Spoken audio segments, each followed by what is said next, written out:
A very warm welcome to Live at the Waterhole. Happy Monday and 1st of December, everybody. We have started at Tembe Elephant Park with a lot of elephant activity here today. What a great way to start the show.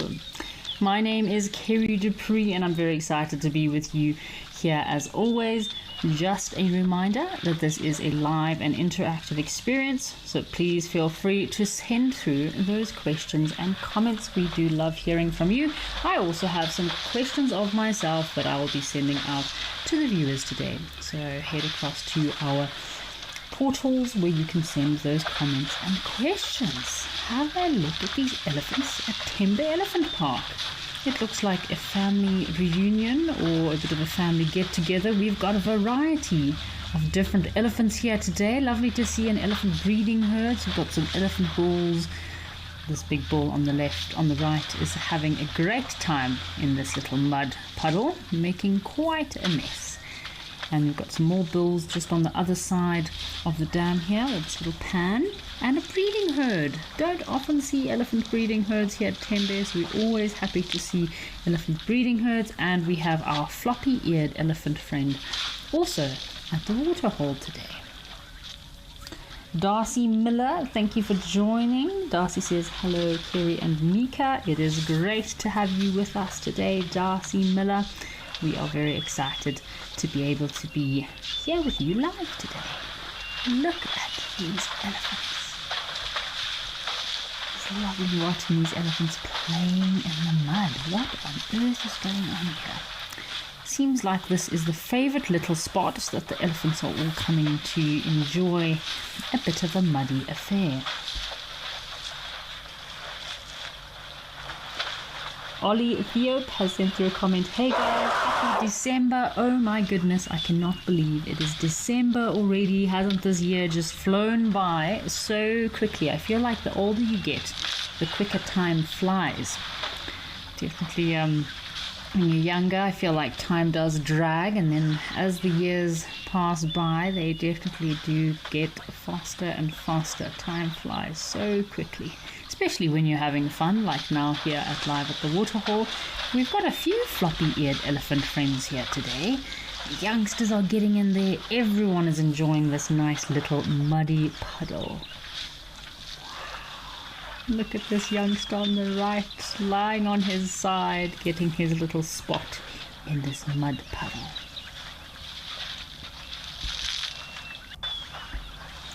Mr. Elemental sends greetings to Kerry, Mika, Gwyn from a very hot 36 degrees in Western Australia.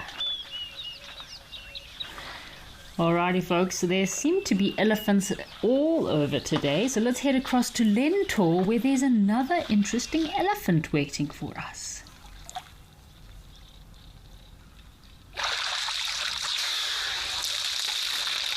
Oh wow, look at this old elephant bird. Seems to be elephant heaven today. We've got lots of elephant at our locations. We're here at Lentor over in Kenya. And we've got a very big elephant bull. That seems quite calm and relaxed. So have a look. His ears are quite tatty. You can tell he's definitely spent many years roaming the Kenyan open plains. A lot of tatty little ridges to the tips of his ears there. Obviously in these very thick acacia bushes and thick acacia areas, these elephants, their ears do take quite a lot of strain. Lots of wear and tear as they move through the African bush. And you can see this elephant bull, he doesn't have the best set of tusks either. So his right tusk is quite chipped away and he's completely missing his left tusk. It does happen quite often with these older elephant bulls. Nice close-up of this guy having a drink.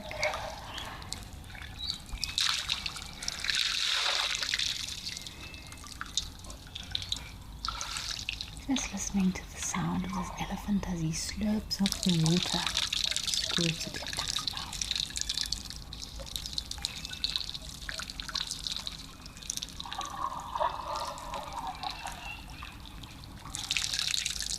Oh, I wish I could hear all the stories that this elephant could tell. I mean, his ears look so tatty, they look like a ragged mutton cloth at the end of his ears there. Shame, this poor big old boy. He could probably have many stories to tell. He's probably in his mid-40s to heading to 50s.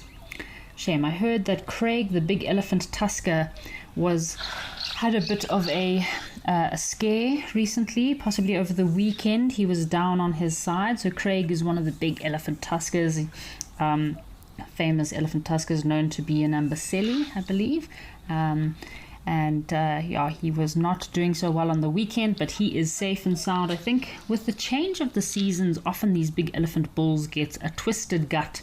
So because of the change in the food and the vegetation over a very short period of time, it does give them a bit of indigestion. So shame. I think he had a slight case of indigestion. He was assisted by some of the vets that came in to monitor him, but I believe he is up and moving again.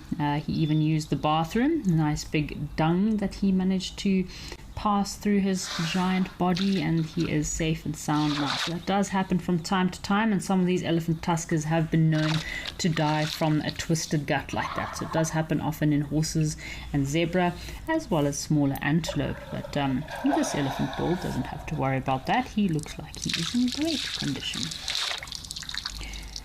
Got some comments from Mr. Me. Says, happy new month. Yes, I cannot believe December, the month of Christmas, is already upon us. Isn't that crazy? I feel like the countdown to Christmas has now begun.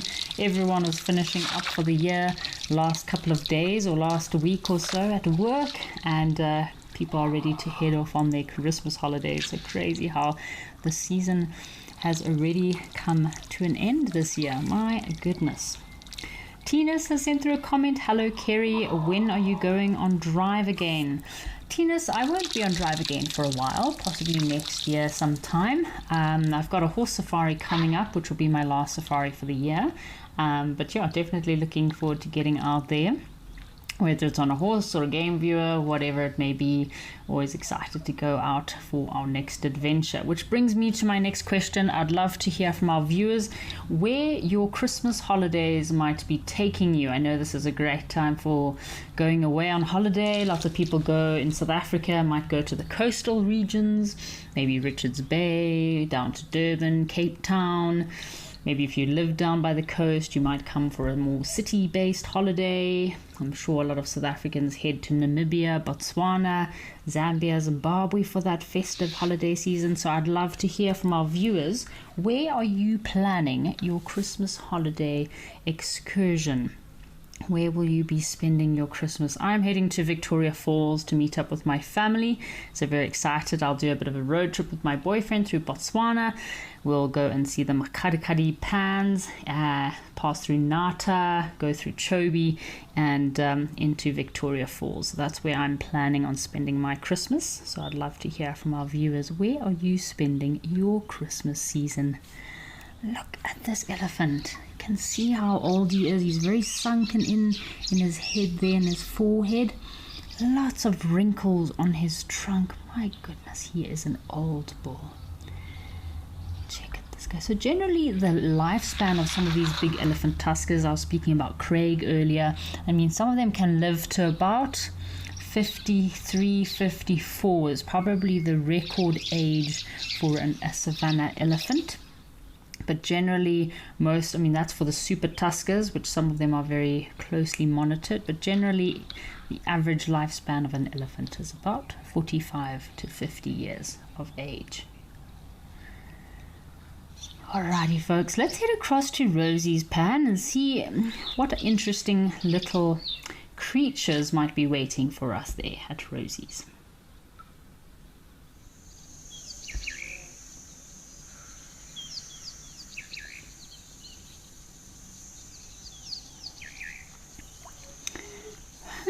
So a rather interesting little nest we've got here.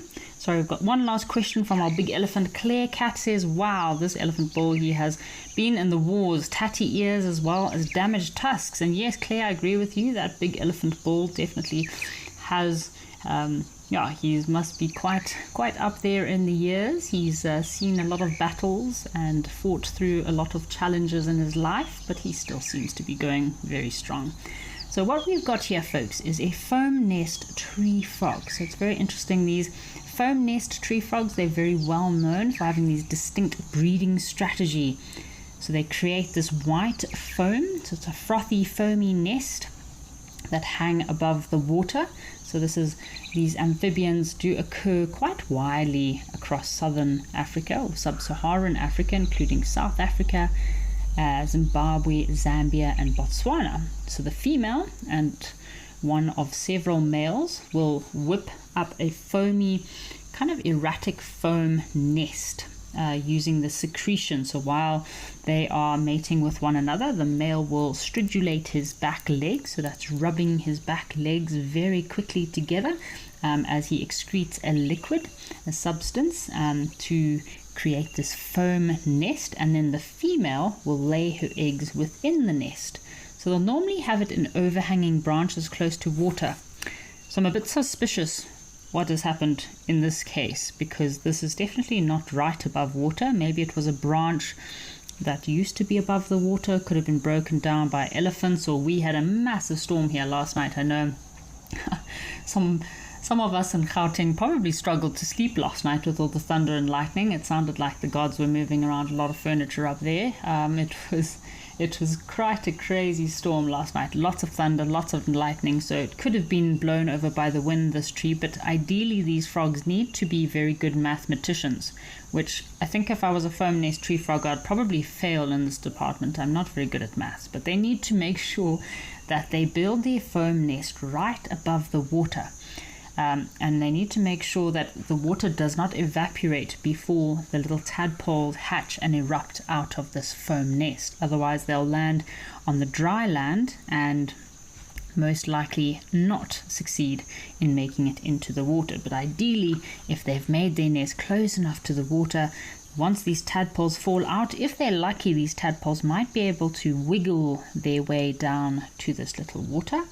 And that foam does help to protect these little eggs as well as the tadpoles from predators, as well as from dehydrating. I mean, extreme temperatures can cause those eggs to dehydrate. So it's a very nice, moist, perfect environment for those tadpoles to develop. So it does keep them safe and sound in that very liquid foam nest of theirs. The males will be calling quite regularly during the rainy seasons, and that's how the male frogs, foam nest tree frogs, attract the female. So they normally come out, erupt out of the ground as soon as the rains arrive and there's lots of water, lots of puddles around. This is a perfect time for all these frogs to start breeding. So female may mate with multiple males, so they are polyandrous. And that means they can have multiple different mates and lay their eggs within one particular area. So I wonder when these eggs are going to hatch. So normally within about a week, depending on the climate and the environment, between 5 to 7 days, in some cases maybe 10 days. That's how long it takes those little tadpoles to erupt out of the ground. And they normally prefer very thick woodland or bushveld habitat, and always has to be associated with water. Not seeing any frogs around. I'm trying to look in the water and see if there are any frogs around. I do love it when the frogs, I know it can be a little bit annoying hearing all these frogs calling, almost singing and welcoming the rainy season, but they do have a bit of a schedule. So as these little ponds and pans start forming with all the rain, these frogs actually have a schedule as to which time different species might call. Otherwise, if all different frog species called at the same time, it would make it very difficult for the female frogs to hear what the particular male and which male is the loudest. They'll generally be attracted to those louder males. So we've got some questions or comments coming through. I asked a question earlier about where some of our viewers are going to be spending their Christmas season. So Kathy says Christmas is at home and the New Year's week is in KZN and Drakensberg. Oh, No better place to spend your holiday than in the Drakensberg, although if you're camping, I do highly recommend taking a tent because lots of rain in the Drakensberg during this festive season. Josie in George has commented, I'll be at home in George where it often rains on Christmas Day. So yes, Roz in George. I know Victoria Falls, if it doesn't rain on Christmas Day, it always rains on New Year's. It kind of alternates one year for the next. It sounds very similar to your weather there in George. But Roz in George, I hope that you enjoy your Christmas time in George. Talia has sent through a question. What predators can actually break into a foam nest? So Talia, there are quite a variety of predators that might be attracted to this foam nest, maybe some insects or lizards, skinks, but that foam is definitely a deterrent. It does deter a lot of predators from breaking into that nest. It's basically like your froth on top of a milkshake. I don't want to ruin milkshakes from you, but it is frothy, but it is quite difficult for predators to get in there. So it's a great little defense mechanism. Millie has also sent a question. How do the frogs defend their nests? So Millie, generally, unfortunately with these frogs, once they have, the female and male have created this foam nest, laid their eggs within the nest, those frogs, little froglets or tadpoles, are now on their own and they have to survive in the world. Maybe if they're lucky, there might be a few frogs within that pan that might be in the area, but I mean, small tadpoles can even be eaten by other frog species as well. So it's quite a harsh world out there, unlike with crocodiles. The female crocodile will very ferociously guard her nest from any intruders. Alrighty folks, well, it's been great checking out this foam nest tree frog. Why don't we head to one of our other locations in Zimbabwe and see what's happening at the hide.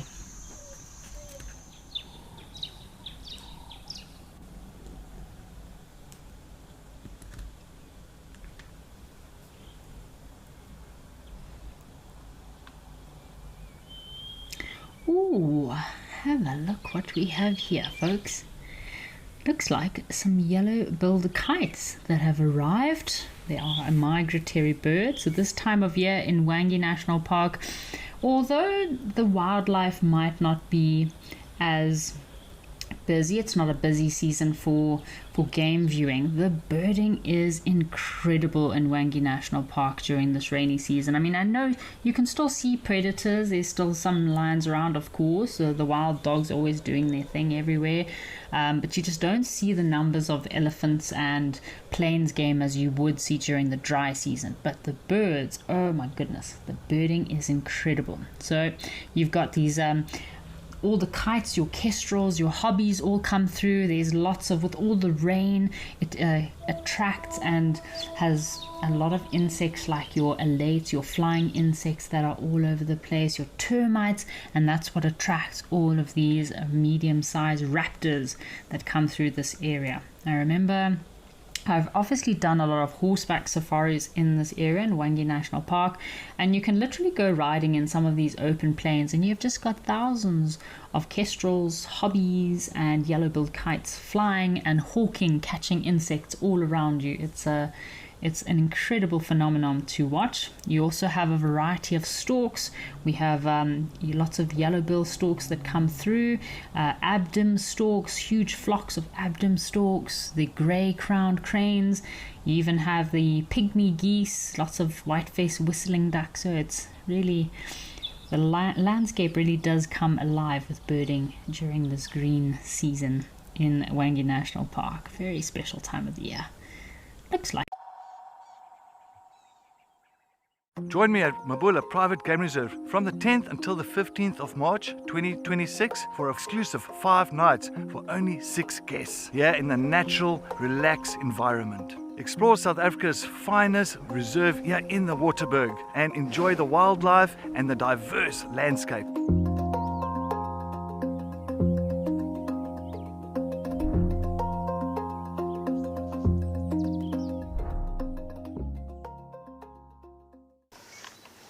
Even our hyena coming into the action as well now. Oh my word. She's stalking the hyena now.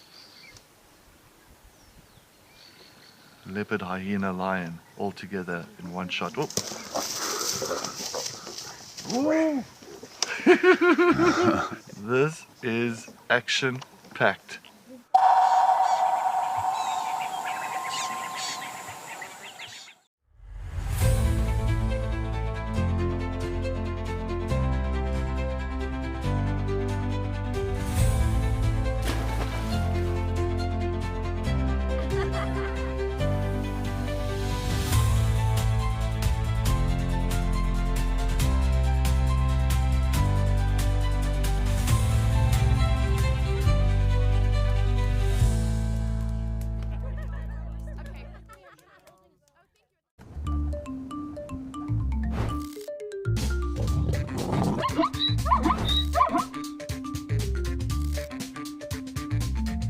Morning everybody, thank you so much for joining us.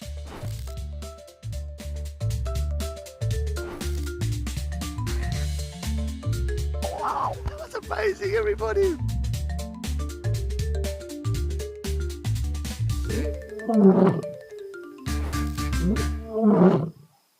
Out here, every wild moment counts, and as a wild earth explorer, you will not miss out. Watch the Wild Earth channel ad-free 24/7, and you can even rewind if you have missed out on something. Enjoy the behind-the-scenes video clips as well as fireside chat, or get the early offers on our travel experiences. It's the best way to stay connected and be part of the Wild Earth family.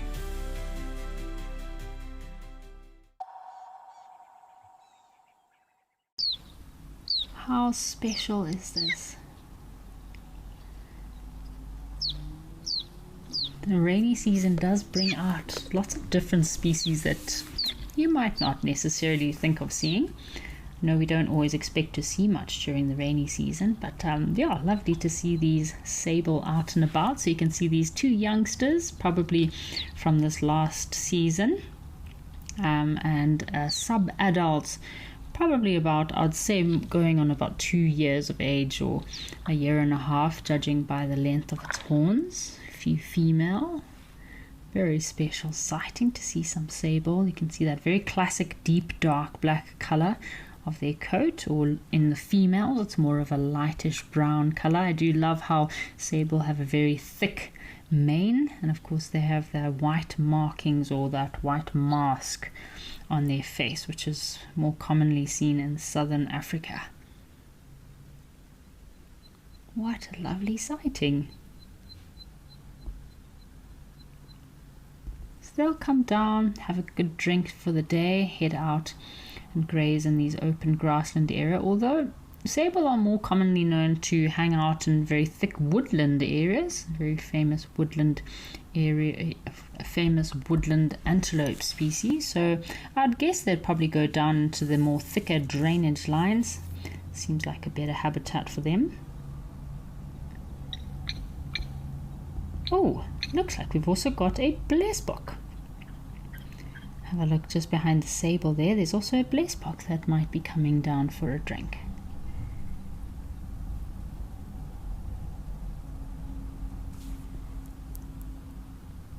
Looks like a nice sunny day over in the Eastern Cape of South Africa. We have a bit of sunshine coming out here in Johannesburg at the moment. That's where I'm currently coming to you live from. Otherwise, it's been a bit of a cool morning. Alrighty, folks. Well, seeing as our activity has moved off, let's head across to Safari Hook and see what's happening in Namibia.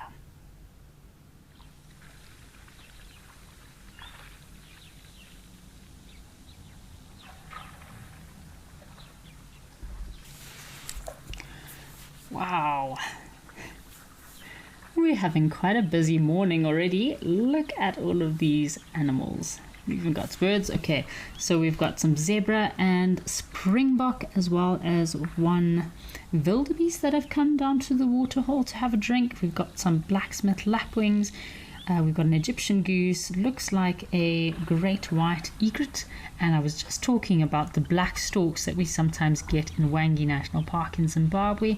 So great to see this black stork. I feel like he's a resident. He's mostly around here quite often. We have a question from Joanne, is asking, what is the loudest bird call recorded?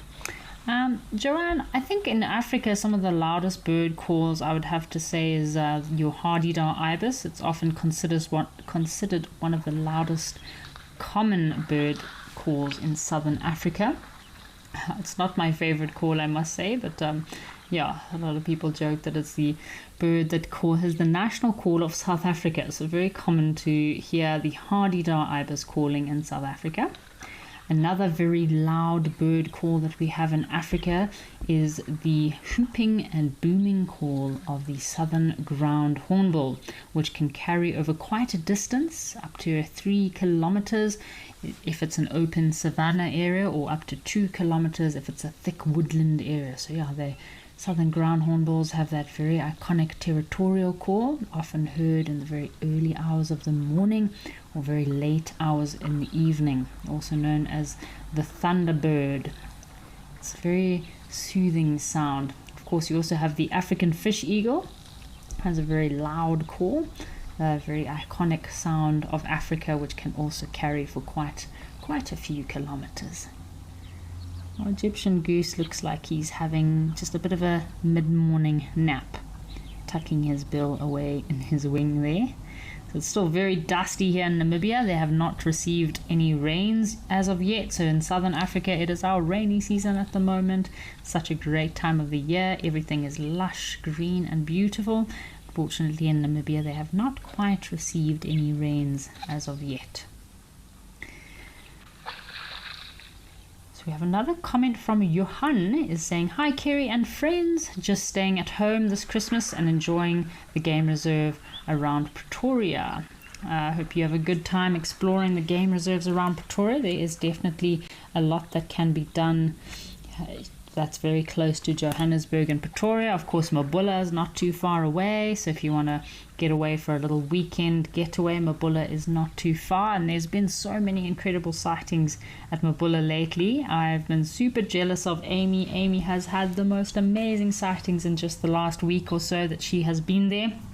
Of course, here is the Wild Earth travel website. If you would like to book a little getaway over Christmas, please feel free to head across to the Wild Earth travel website and you could book a nice adventure with us here at Wild Earth. So many opportunities and possibilities out there. But Amy's had, in the last, I think yesterday, she had an incredible day. She had a cheetah kill. Those 2 cheetah boys made a kill. She also has been seeing a lot of aardwolf. It's amazing to be able to see so many aardwolf there in Mabulla. So I would definitely book to go and see what's happening at Mabulla, especially in a couple of months' time. We might have some little baby cheetah. Ooh, at Mabulla. Oh, have a looky here. We've got a young giraffe that has also come down for a drink. Wonder if the rest of this giraffe's family is also going to come down. Generally, we don't always see young giraffe like this by themselves, so there must be a few other giraffe close by. It does look like a sub-adult female giraffe. So awkward and unusual for these giraffes to drink. Imagine having to bend down at that height to have a drink.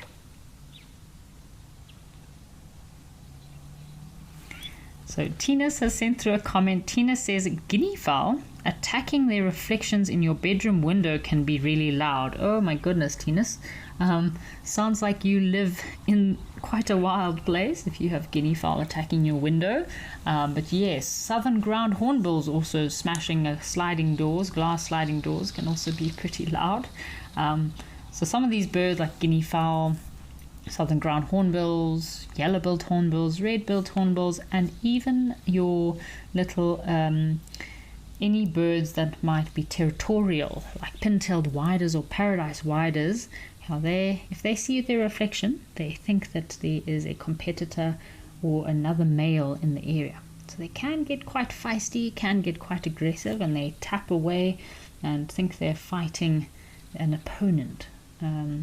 So do recommend, if you go on safari and if you're driving your own vehicle, always make sure you just kind of like push your side mirrors in or cover them with something so that you don't get your side mirrors banged out by a southern ground hornbill or a hornbill of some sort.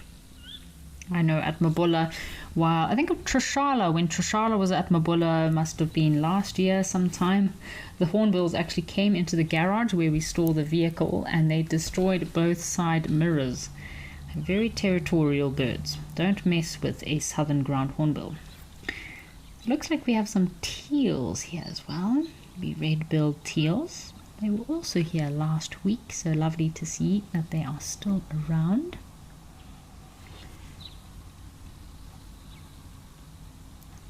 Isn't this a lovely view, watching this giraffe bending over, having a drink? So Helena has a question about giraffe. Helena's asking, how do giraffe pump blood all the way to their brains without fainting? So very good question, Helena. So giraffe have one of the most impressive cardiovascular systems in the animal kingdom. They should, in theory, they should faint every time they lift or lower their heads, but the reason that they don't is because they have a very big heart. They have one of the strongest hearts of all land mammals. The heart of a giraffe, an adult giraffe, this is a sub-adult that we're watching here, but the weight of an adult giraffe can be up to 11 kilograms. So it's got a very thick muscular walls that generate an enormous amount of pressure. So their blood pressure is more than double that of a human. They have very high blood pressure, and this powerful pump allows blood to be pushed all the way up to their head. So in some big male giraffe, that can be up to 3 meters all the way up to their head, from their neck to their brain. So yeah, very extreme high blood pressure, and that does help to pump blood all the way up to their head. Incredible how all these different animals have adapted to surviving in different environments and to feeding and drinking in different environments. So also at the base of a giraffe's brain, giraffes have a very special network of tiny blood vessels called rete mirabi, which is a wonderful network of blood vessels. It acts like a pressure regulator or a shock absorber, and that helps to absorb all the pressure when they put their heads down. So when giraffes lower their heads to drink, this network prevents the sudden rush of blood to their brain, and that helps them not become faint or fall over. It's kind of similar to how some woodpeckers have a modified brain. I mean, it's different, but they don't get a... Alrighty folks, let's head across to Simbavati and see what is waiting for us at one of our other locations.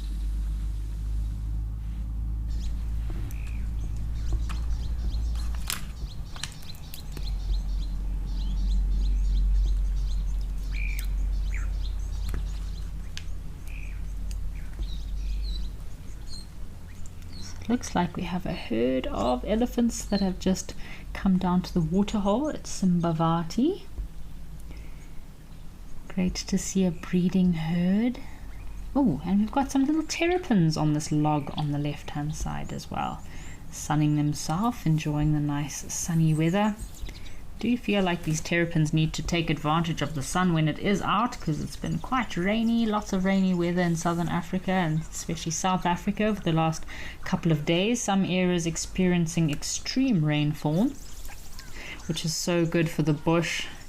Give everything enough water to start rejuvenating, regrowing and enjoying this festive season. So we've got a question from Omar, and Omar's asking, how do giraffe communicate? Is it infrasound? So yes, Omar, giraffe are quite silent creatures. I've never heard a giraffe making a sound. I mean, you can hear the males thrashing about their heads when they're necking each other, when they're having a big fight, but yeah, most of the communication in giraffe is through infrasonic sound, so we cannot hear the sounds that they are making. Obviously, because they're very tall creatures, they can also see, so they've got very incredible eyesight. They can often see each other from quite a long distance, just like with elephants. Although in this green season, it's amazing how you can bump right into a herd of elephants without even noticing, because it is so thick. And off those elephants disappear into the bush.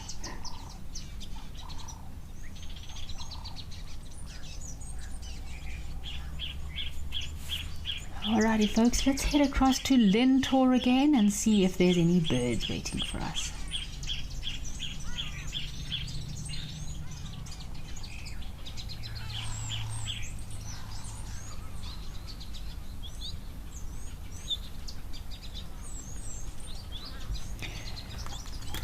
We had some incredible birding last week here live at the waterhole. Of course, Lentor is always a nice surprise. Got lots of different bird species that we can see here.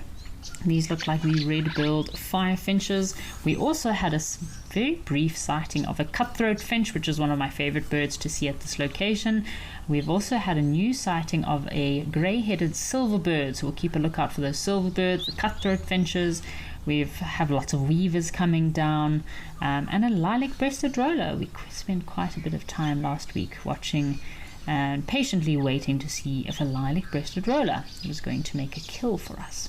So we have a question from Heather, and Heather says, do elephants recognize themselves in mirrors the same way humans do? So that's actually an interesting question, Heather, that I've never really thought about. And the short answer is yes, elephants do show some sort of self-recognition when they see themselves in a mirror, should it be in the reflection of a vehicle or maybe moving through a camp. They might be able to see themselves. They do experience of course, there'll be a lot of they're very inquisitive, they'll be very curious. I think they're quite confused at some times, they're not too sure what is happening there, so they show self-directed behavior such as touching, pointing, and trying to see if they can feel this other individual that looks like them. So it's quite unusual to see an elephant that's I would be quite careful of having a mirror close to an elephant, because yeah, they will probably try to touch and feel the mirror to see what is this, and they're very curious about themselves. Same as cats and baboons as well. So often with these Africam locations, I love baboons and vervet monkeys coming and checking themselves out in the camp, in the lens, because they can see themselves, but they're not too sure how did that thing get inside there, like how. So they often touch and feel and look at themselves. They're very curious behavior, very inquisitive creatures. So elephants do join a very small list of animals that kind of pass this test of being able to have the cognitive ability to recognize themselves. So not just humans, but great apes, dolphins, magpies. Yeah, these are kind of a family of creatures that are intelligent enough that they can recognize themselves in a reflection. Look at these birds. I'm hoping some more birds will come down for us today. Perfect little spot.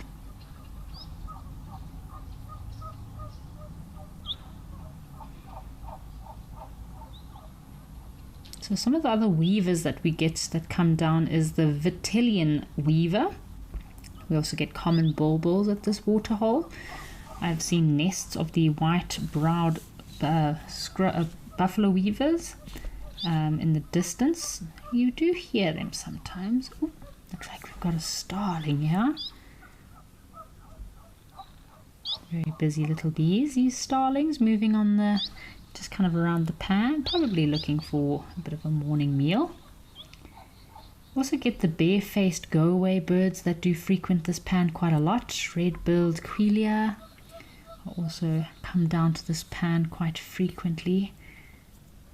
Once a few little birdies start making their way down to the pan, it does make them quite curious, and other birds will come and join them.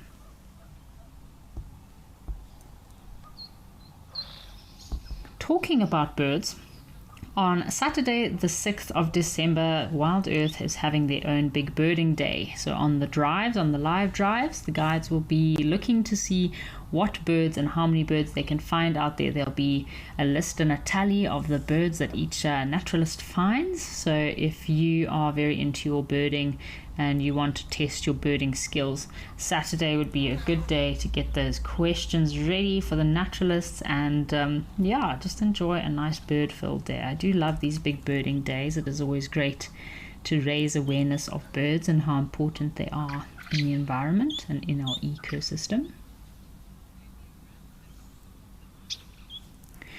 All right, let's head back to the hide over in Zimbabwe and see what else is happening in Zimbabwe.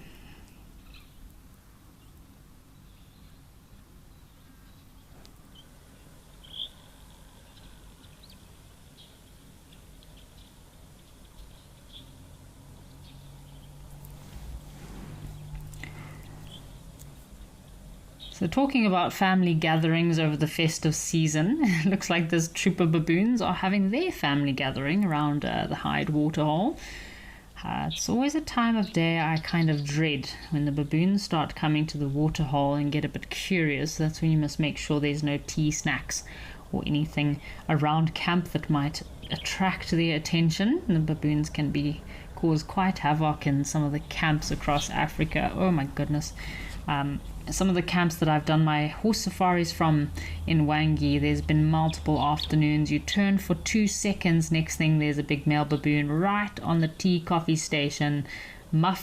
Two muffins in each hand, one muffin in each hand. He's already shoved about 3 muffins in his mouth, and he's standing there looking very impressed with himself, and off they go. So yeah, these baboons can cause quite havoc in the camps, but looks like they're having a really great family get-together, family gathering. Look at these guys.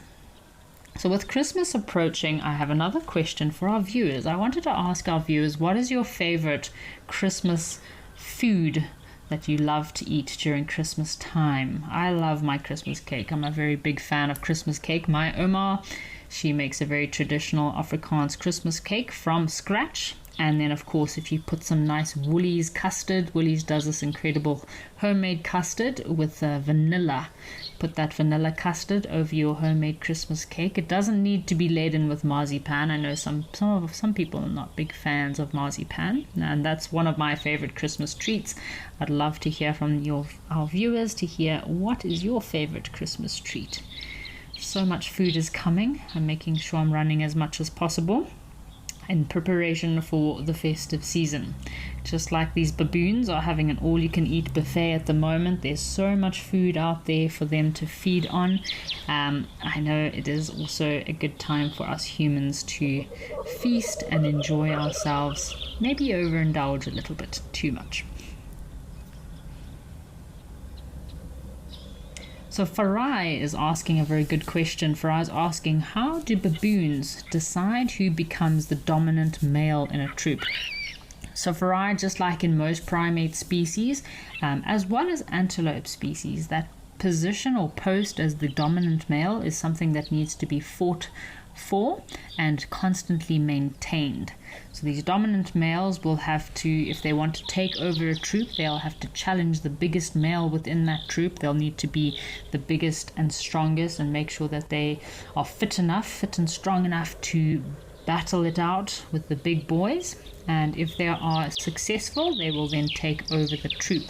In some big baboon troops, some troops of baboons can be up to 40, 50 individuals, especially if the area is very fruitful with food and resources as well as water for the baboons. So you can sometimes have multiple dominant males within one troop, but there'll always be a hierarchy within those dominant males, and that is something that is constantly being challenged and fought for within the males. Oh, look, this baboon's got an itchy back. Often watch baboons for hours.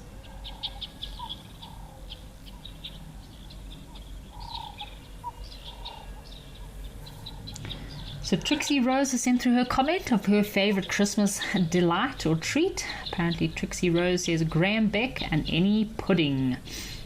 That sounds delicious. Yes, lots of puddings at Christmas time. Christmas cake, malva pudding, lots of mince pies, cookies, chocolates. Oh my goodness, my mother used to make this incredible dome-shaped chocolate thing with custard and fruit, and my goodness, there's a lot of good food to be had over the festive season.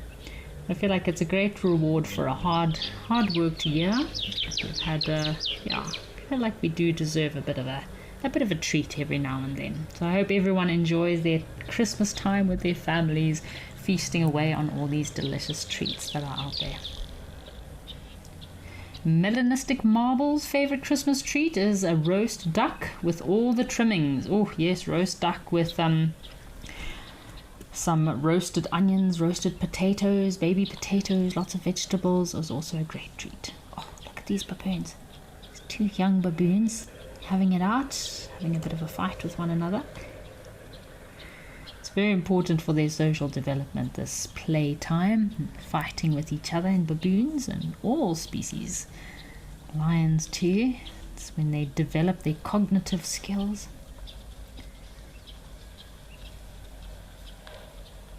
Kathy says her favorite Christmas treat is shortbread and home-cooked ham. Oh yes, shortbread is a very good Christmas treat. I feel like every cup of tea and coffee over Christmas time is always accompanied by an array of shortbread, mince pies, cookies, treats, all kinds of little Christmas desserts. So we've also got a grey heron here. I didn't notice that grey heron just sitting at the water's edge. Egyptian goose is also joined in the festivity. This is a big sub-adult male baboon. I think he's still got a bit of growing to do. He's a bit long and lanky. I wouldn't say he's going to be up for the next dominant male in this troop of baboons.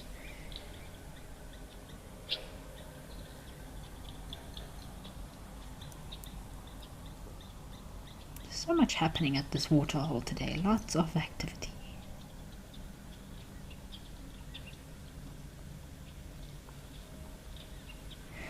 Got a good question here from Emily. Emily is asking, how do baboon mothers teach their young social rules within a troop?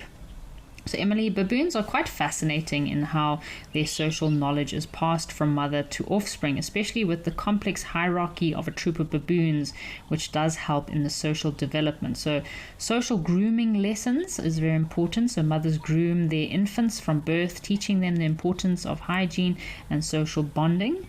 They'll also model hierarchical behavior. So baboons live in the strict hierarchy structure, and if that structure is broken or not respected in any way, then these youngsters will be put in their place. So mother baboons will often position themselves and their young strategically, demonstrating who is dominant within a troop, how to approach higher ranking individuals, as well as how to avoid aggressive behavior. So the infants will learn from their mothers in this maternal stage through these interactions, and that's how they'll be corrected in their behavior and learn how to fit in with the troop.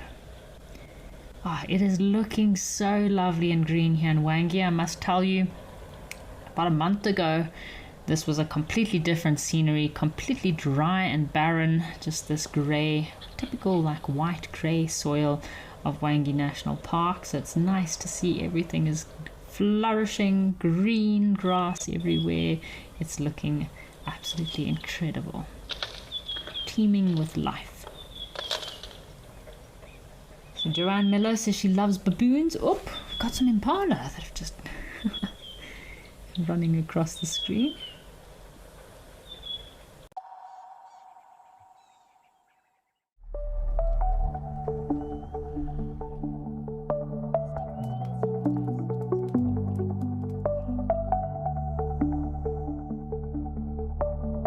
Let's go and take a look. See you out there.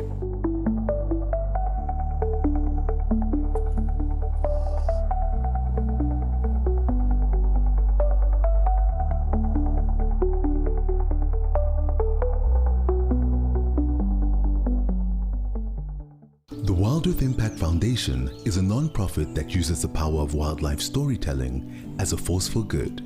We create sustainable development projects that showcase conservation stories, empower people, and inspire environmental action. As a registered South African PBO, you can make a tax-deductible donation to the Wild Earth Impact Foundation. To find out more, visit our website.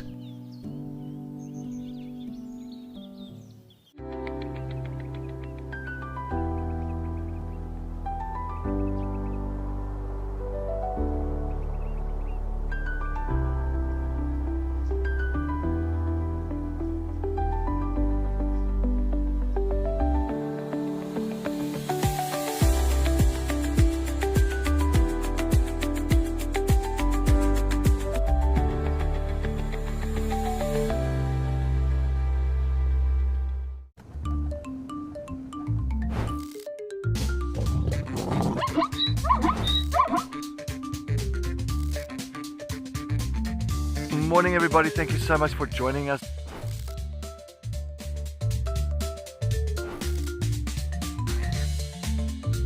Wow, that was amazing everybody.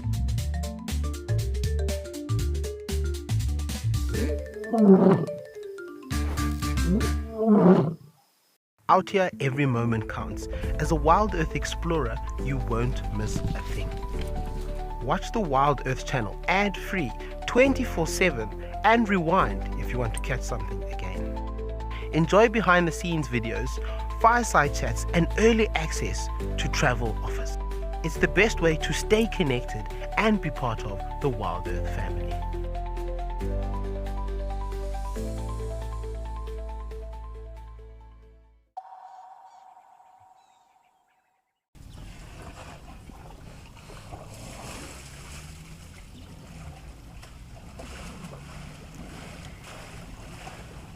Surprise, surprise, it's an elephant. So we've got a question from Susan. Susan is asking, is it true baboons hunt impala lambs? And yes, Susan, 100%. So baboons are omnivorous, which means they do substitute their diet just like warthogs and bush pigs. They will substitute their diet with meat when available and when possible. So while baboons are moving through open areas or foraging, they do feed on ground nesting birds as well as eggs, any small little creatures they might find that they might fancy munching on. And yes, during the dry season and even in the rainy season, I have seen baboons, they will go and kill the impala lambs and feed on them. Fortunately, they don't always kill their prey before eating them, so the times I have seen baboons eating baby impalas, it was not a very pleasant sight. These little impala lambs were still standing there as the baboon was feeding on it, so not a great sighting that I would want to see again. But it looks nice and green here in Botswana, so great to see that they have had some rain as well. And this elephant, I'm not too sure what he's doing on the tree. He's probably tired of carrying around that very heavy head of his. So he's just resting his tree up on the Mopani tree. I feel very much at home in Mopani woodlands like this. It just reminds me of home. A lot of the game reserves I grew up on have very thick, dense Mopani woodlands like this. Perfect for walking during the dry season, but I would not walk in these Mopani forests at this time of year. Might bump into an elephant just like this big boy, that are not too keen on bumping into elephants in this very thick, dense vegetation.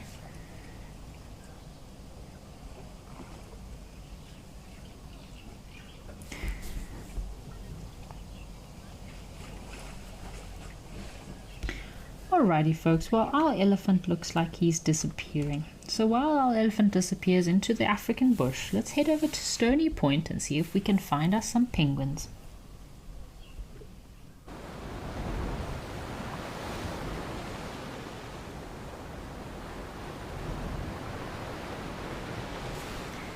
Oh, looks like we have a cormorant. A white-bellied cormorant that's got a little bit of a lazy foot. Maybe not. I hope it's not an injured foot, but maybe he's just resting his foot. Often birds will do that. They'll stand on one foot to give the other foot a bit of a rest.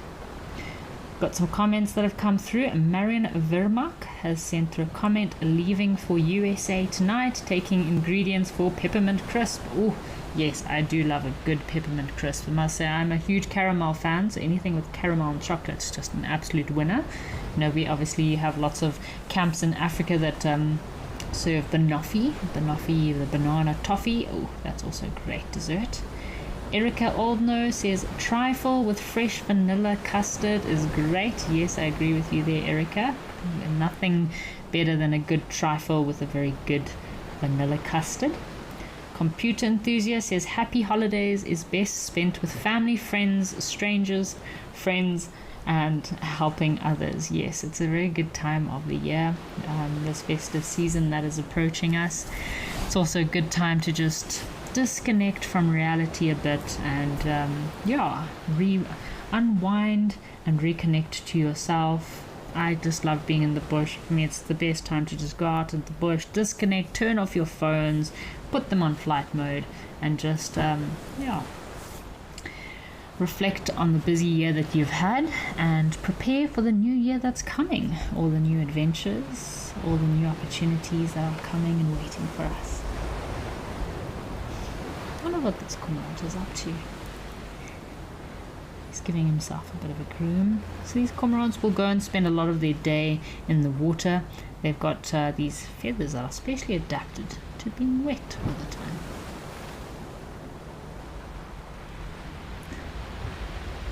Apparently he was trying to eat something in front of him here. I don't think that is something edible.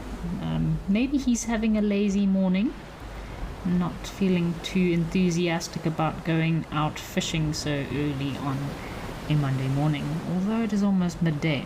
So maybe he's just having a rather slow start to his Monday. I know we do all have those Mondays that just start off a bit slowly, and that's also okay.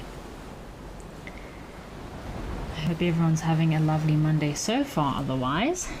Now, we were talking about the Big Birding Day, Wild Earth's Big Birding Day earlier, and Africam also is having a competition which ends on the 15th of December. So if you would like to submit your best Africam screenshot of the year, please head across to the Africam website, or you can go to their Instagram page, click on their Linktree link, and there is a photo competition happening there on Africam where you could win a prize. So I'm also going to try and see if I can sift through my photos from the year. I think I've got some really cool elephant photos of some big tuskers over at Old Danyo. So head across to the Africam website and submit your best photos of the year. Some interesting photos that are up there, of course, lots of elephant photos, lions, caracal. Alright folks, well, let's head across to Safari Hook over in Namibia. There's a raptor waiting for us.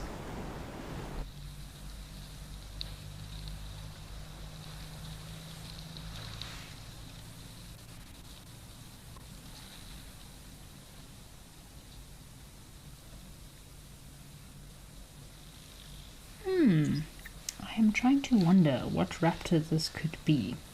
I know there's been some interesting juvenile birds of prey that have been around this area, so if we have any viewers that are very up to scratch on our birds of prey, please feel free to send through any of your suggestions on what bird of prey this could be.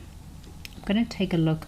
There was a juvenile bird of prey here a while ago that we were looking at. There was also, these birds of prey can be quite confusing sometimes because you get pale morphs, you get dark morphs, you get long light morphs, so they can be a bit confusing. We had the long-legged buzzard. A juvenile long-legged buzzard was the last bird of prey that I saw in this area, so I'm going to guess it could be another juvenile long-legged buzzard. That is probably going to be my guess, but if we have any of our viewers that do want to give a suggestion on what bird this could be, I'd love to hear from you. Looks like he's coming down for a drink, maybe also to give himself a bit of a morning clean.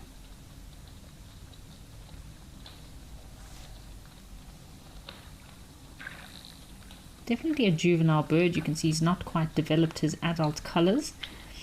There's so many migrants at the moment as well, so it can be quite tricky birding at this time of year. I know there's lots of kestrels and hobbies that confuse me too. We've got a question here from Liam. Liam is asking, how does a raptor's vision allow it to spot prey from such long distances? So raptors are true masters of sight. Their vision is one of the most incredible adaptations in the animal kingdom, and the reason that these raptors have such incredible eyesight, so they have an extremely high visual accuracy, and they can sometimes see about 4 to 8 times sharper. So their vision is 4 to 8 times sharper than that of humans, and they can spot rabbits for over kilometers away or spot other types of prey. Just got a comment through from my uncle Daryl. Thank you for your comment, Daryl. Really appreciate you have commented that this is a juvenile hawk eagle. Okay, it looks quite similar to our long-legged buzzard, but yeah, I can see his colorations there on his cere. So thank you for your comment there. Look at what he's up to in this water here. So birds of prey also have very large eyes in relation to their body size. So raptors' eyes are large, and they almost have tubular eyes that gives them a very big retinal image. So large eyes gather more light, allowing them to detect any subtle movement, even from very high distances or very far away distances or very high altitudes. That's when these birds of prey will sit for very long periods at a time on a branch, on a tree stump, patiently watching and waiting to see if they can find any prey that's moving beneath them. I do love the hawk eagles. I had a pair of African hawk eagles that I saw. My last hawk eagles were at Nkewa, and I think it was in the morning. It was in the morning. We had a Mara Live, and we were watching these hawk eagles on Mara Live, and they were being harassed by some guinea fowl. So guinea fowl are one of the main prey species of these hawk eagles, and the guinea fowl were going crazy, shouting because the hawk eagles were there. And eventually, I think the guinea fowls obviously don't have very large attention span. The helmeted guinea fowls forgot what they were shouting at, and eventually these hawk eagles actually managed to make a kill. And I think they both swooped down last minute, and between the two of them, I think they did manage to make a kill. So yeah, the guinea fowls, your spur fowls, and any small dove species would make perfect prey for these hawk eagles or any medium to large raptors.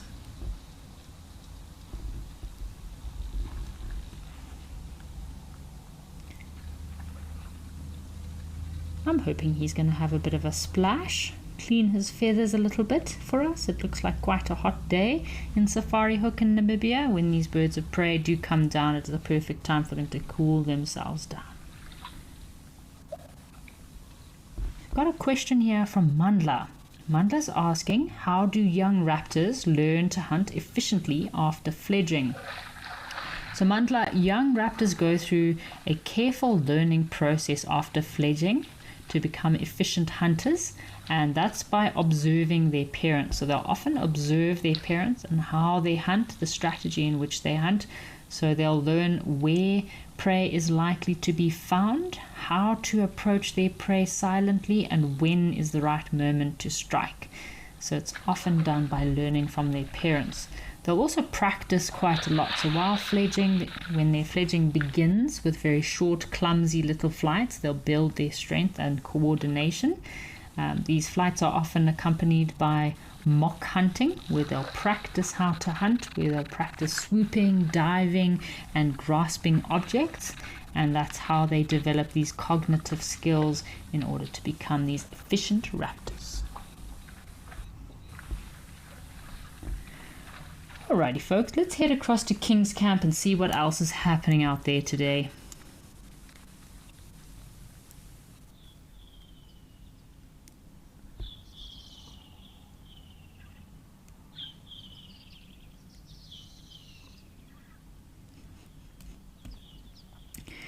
This is quite an unusual little scene.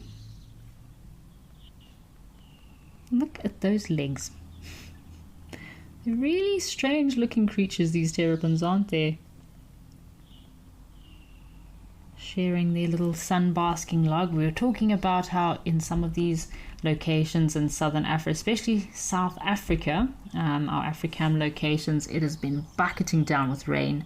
So any opportunity these terrapins have to come out onto a log and catch a little bit of sunshine, they definitely do. I felt like a bit of a terrapin this weekend. The moment I went down to go and quickly have a swim, it started raining. But yeah, I was getting quite a bit morbid last week because every time I wanted to go for a run, it was just raining. Last week was just, if the sky wasn't dark and grey, it was bucketing with rain. So we've had a lot of rainfall, so I'm very happy to be looking out my window right now, looking at some sunshine, just like these terrapins are enjoying the sunshine here. These terrapins live in rivers, lakes, ponds, as well as wetland areas. They are not coastal creatures, so they'll be in freshwater aquatic environments. They can be found quite widely across Africa, Asia, Europe, as well as the Americas. They do have quite a hard shell, which is slightly domed. Have a look at the shape of the shell. Have a look at those very interesting little claws, quite sharp little claws, which helps them catch their prey, which they're also omnivores, and they will feed on fish, insects, snails, worms, and crustaceans. So that's when those little claws of theirs do help them to catch their food. So they'll also feed on plant algae as well as aquatic plants and seeds during times where they might not be able to find enough food. You can often see these terrapins basking on these logs or climbed up on a rock, and that will be a good way to sun themselves. They might also use it as a hunting strategy. They use those webbed feet of theirs, so they've got quite intricately webbed feet in order to navigate quite quickly through the water. Look at this individual on the right is very well balanced on his shell. You can see it's just the center of his shell that's quite well balanced right on the edge of this little log. And they do go through a slight hibernation or dormancy phase. So some species will burrow into mud during cold or dry periods, and they can live in this very thick, dense mud for quite long periods of time. And during the breeding season, they will lay eggs on a sandbank. These little eggs will then, the little hatchlings will dig out of the nest and head straight to the nearest water source. And these terrapins are also having a great time at the moment. There's lots of water for them, perfect habitats. Alrighty folks, let's head back across to Lentor and see if we've got some more interesting birds that have come down.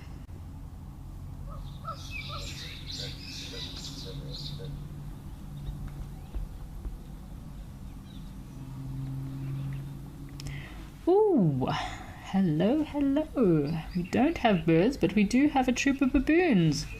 Seems like our Christmas family gatherings are happening everywhere. We had a gathering of a troop of baboons at the hide. We were talking about Christmas today and how Christmas is very quickly approaching, and it's a great time for family, and I think these baboons definitely agree with us. They are having an amazing time having a little family reunion here at Lentore.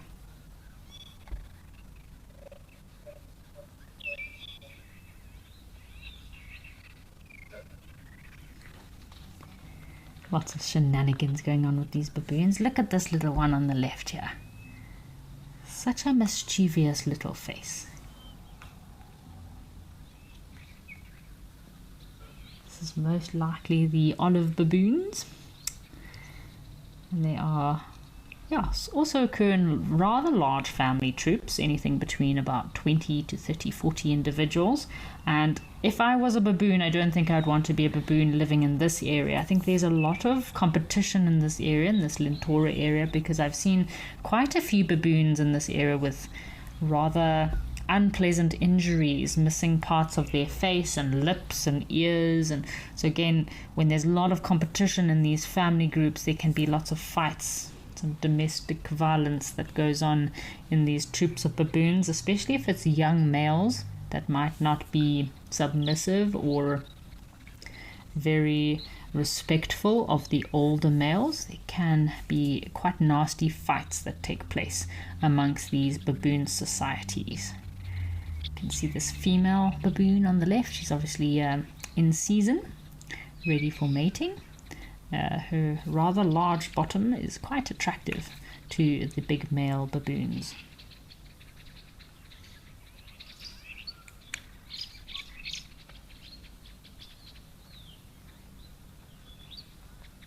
Look at those little hands.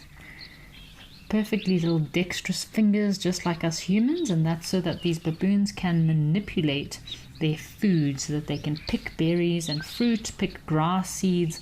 So it's a modification that they have. So they are bipedal, so they can walk. They walk on obviously all fours. Although you do see baboons walking on their hind legs quite regularly. And they have those very long tails of theirs that assist them in not just balance when they are up in the trees, but if they're crossing any sort of log or something across a river, and also a very good sign of dominance in the big males.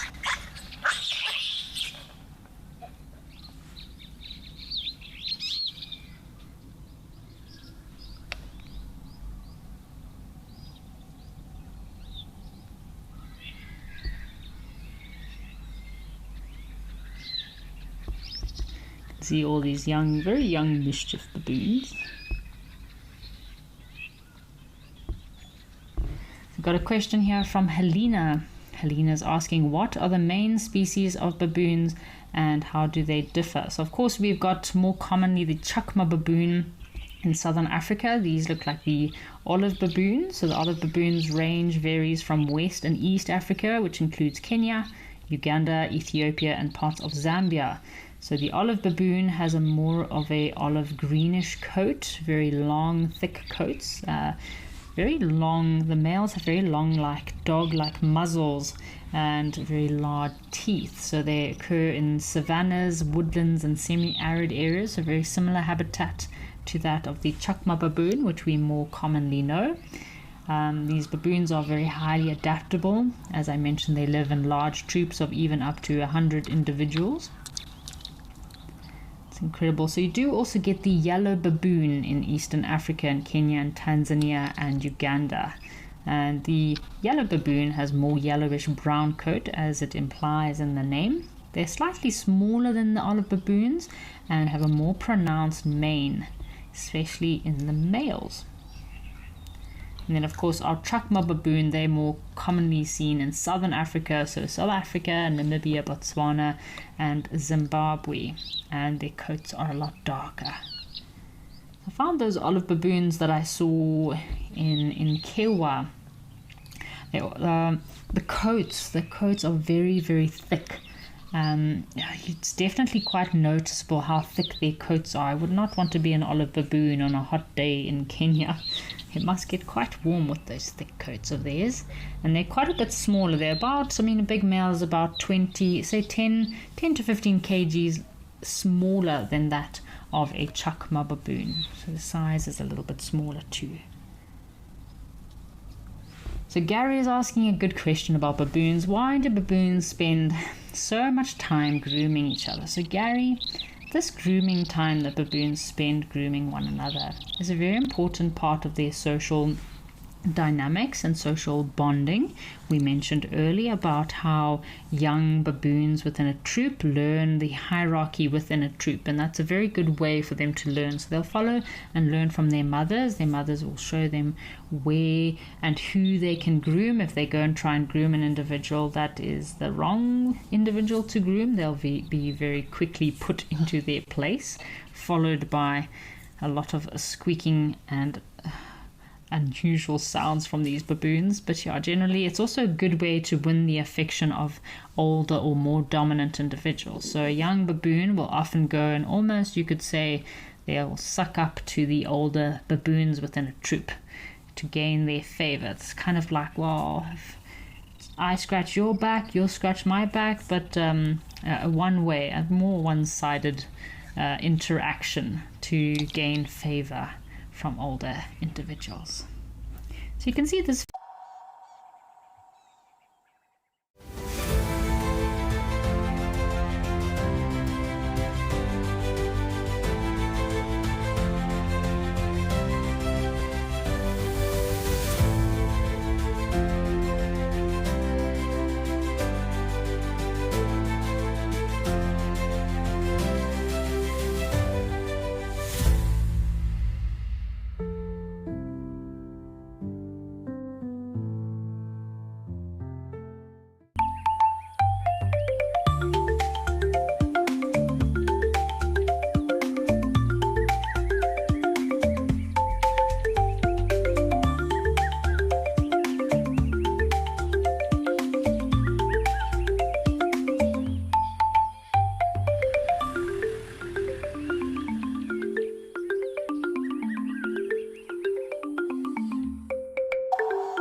Morning everybody, thank you so much for joining us.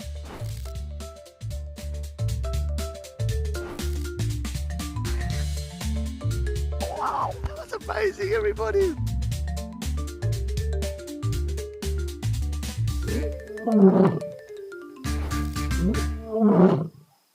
Safari, wine, and waterfalls. The ultimate African adventure. Sip South Africa's finest wines. Experience a world-class safari among Africa's iconic wildlife. And stand in front of Victoria Falls, one of the natural wonders of the world. All this can be yours with Wild Earth Travel, where Africa comes alive.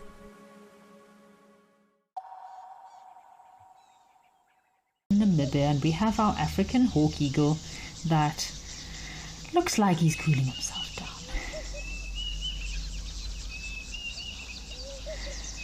We've just linked across to Jackie's Dam. We're going to have a scout and a scan to see what is happening. Just going to restart our feeds quickly, see what else is happening out there, but in the meantime we'll have a good scan at Jackie's Dam.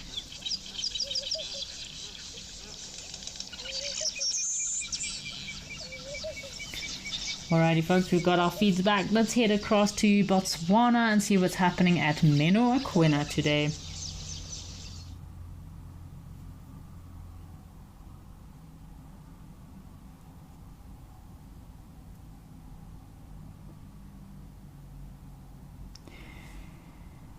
So we've had a very good start to our day today. We've had some incredible sightings, but elephants have definitely been the flavor of our day. We had some incredible elephants that we started off with at Tembe, lots of big bulls, lots of floppy-eared individuals, and breeding herds, which don't often see elephant breeding herds at Tembe.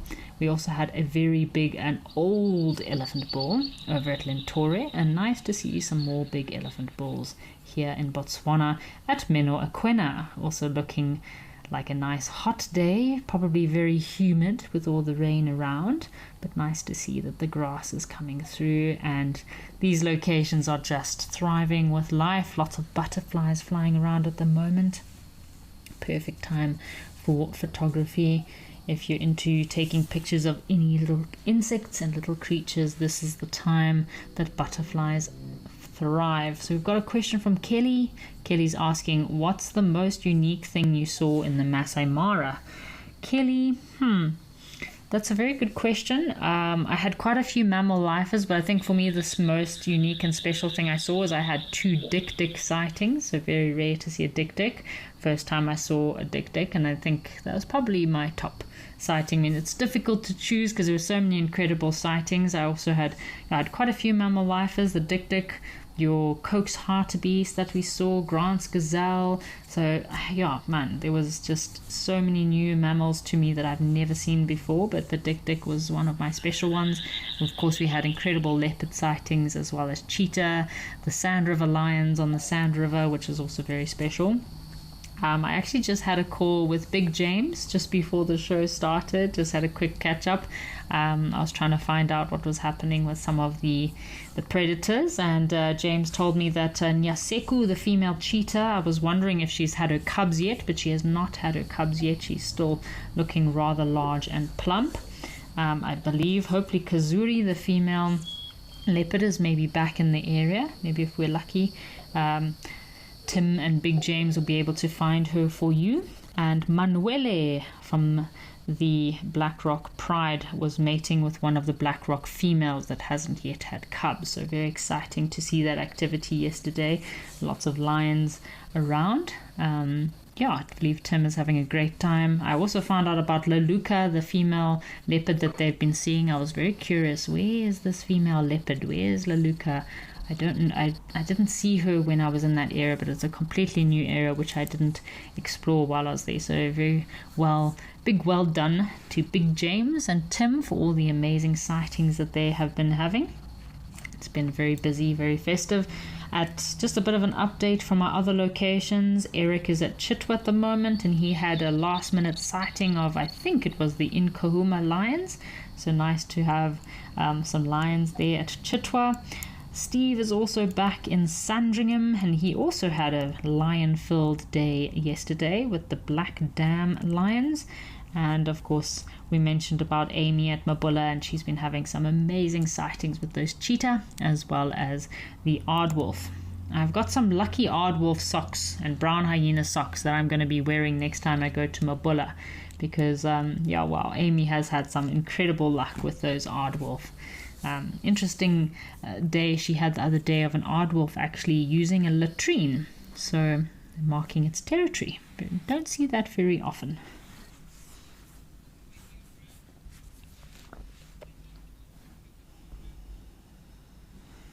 Alrighty folks, well, these elephant balls don't look like they're going to move too much, so let's head across to Victoria Falls and see what's happening at Safari Lodge.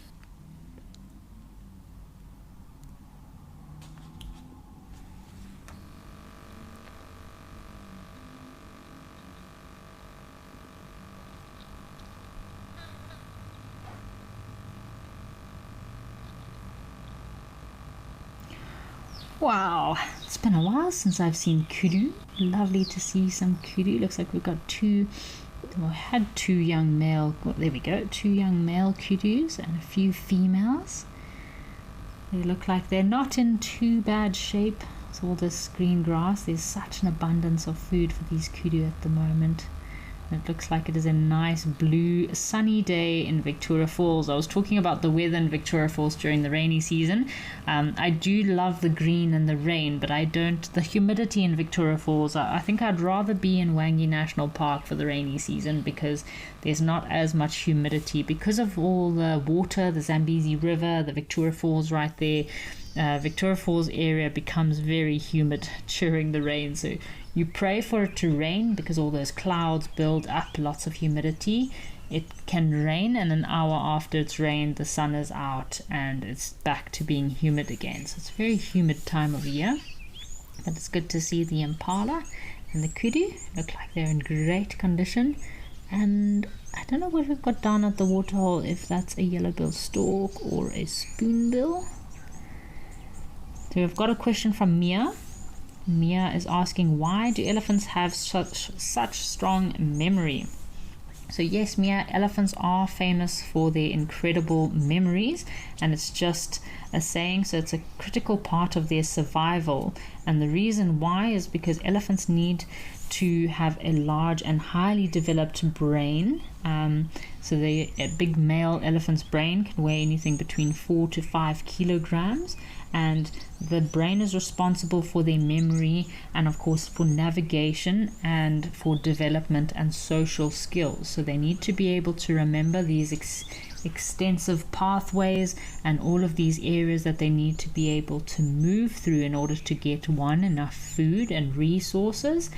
So remembering locations, social relationships, as well as past experiences, so places that might be not unsafe for them to visit or to pass through, and it is crucial to their survival. So elephants' memory helps them find water, food, salt licks during the dry season when food is very short, and the older matriarchs are normally the ones responsible for remembering these hotspot areas or prime resource routes, and they'll pass this information and knowledge down from one generation to the next.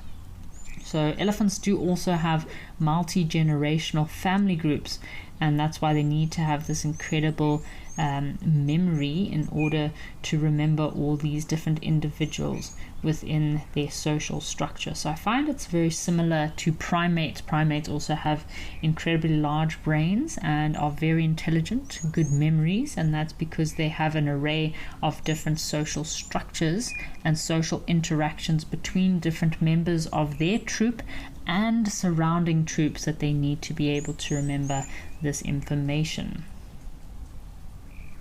So Melanistic Marble, thanks to your comment. Yes, those elephant bulls do look like regulars at the pan. They do look like it's possibly one bachelor group that travels together, because I think they were there on Saturday. I was also live at the waterhole on Saturday, and those elephant bulls look like they were also around. So it seems like they are hanging out in the area. There's lots of food availability now, so elephants don't have to move as far distances as they would normally move during the dry season.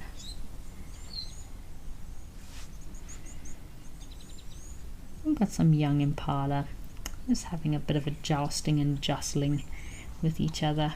The females obviously don't have horns to be able to fight with one another like the males, but generally the females are quite placid with one another. But of course, every now and then there's little altercations. Maybe these females are at a bit of a sodak area. There could be a lot of salt, sodium and minerals in the soil. That's why they're feeding so closely together.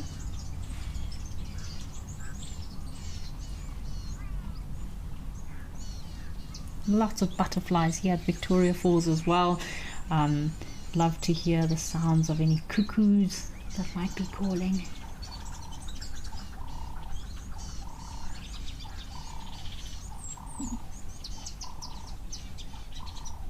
So Gina is asking a question about, I'm guessing it's these impala. Do their markings have a specific purpose?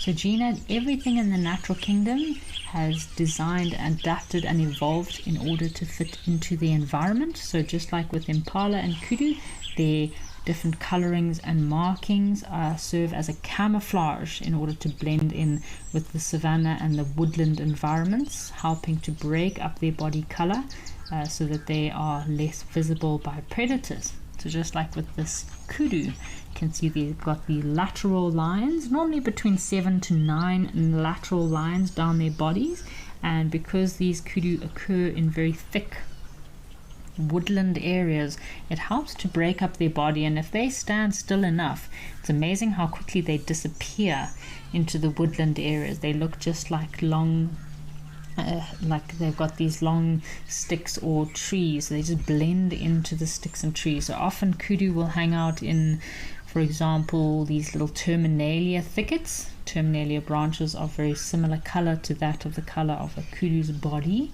So as long as they stand there still enough, it's amazing how they completely disappear and camouflage into their environment. So again, with the impala, they have the white rump, which flashes during fighting, so it's an alarm signal. And of course they have the facial and body stripes, which form part of their camouflage, and the scent glands, as well as on the pedal glands on the back of their feet. That's for marking of territories and also They kick their legs up into the air when pronking or when running away from a predator.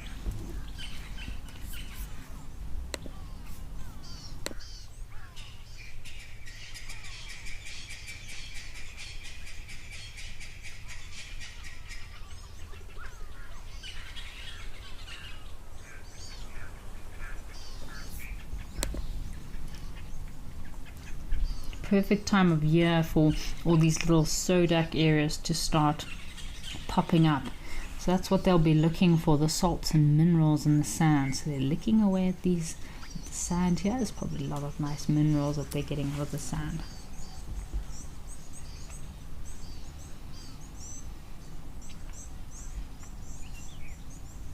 So Kendra is asking a good question. Kendra is asking, why do male impalas form bachelor herds outside of the breeding season? So Kendra, once a male impala starts sexually maturing within a herd, they will then be kicked out of the herd by the dominant herd male. And that's when they need to form these bachelor herds, because of course there's always larger safety in numbers. And if a young impala is by himself, he's more prone to be targeted by predators. So that's why they'll generally form these bachelor herds for safety. And it's also a very good and important part of their social development, because these young impala rams will then learn how to start fighting with one another, develop their cognitive skills. Alrighty folks, let's head back to our elephants at Menoaquena and see what they're up to.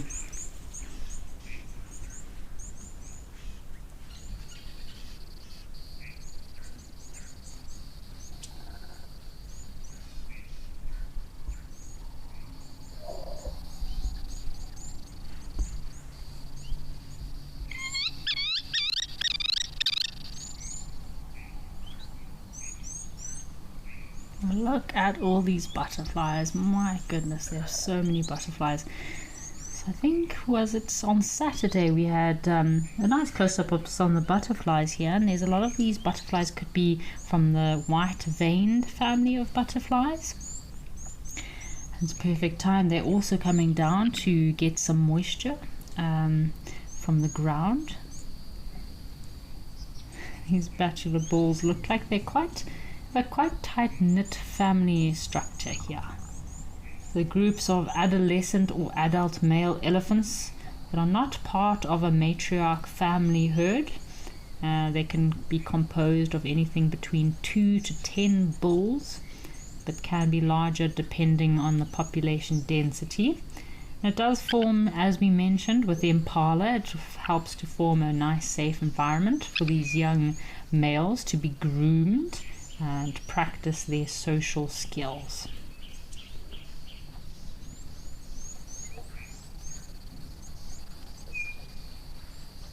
So a lot of rompous, kind of rowdy activity takes place within these bachelor groups as well. It's when these youngsters really test themselves. There'll be a lot of play fighting between these bulls, a lot of dominance displays. So male elephants and bachelor herds have a clear but fluid dominance hierarchy, so that hierarchy does need to be maintained. And as new younger bulls join into these bachelor groups, they will need to adhere to that hierarchy or chain of command, and if not, they will very quickly be put in their place. It's very important because it helps them to develop the social dynamics, helps them to develop their social awareness, should you say, of how to interact with other bulls, and also just disciplines them. The elephants do need this discipline. They need this coaching period where they learn how to be a respectful male elephant, should you say.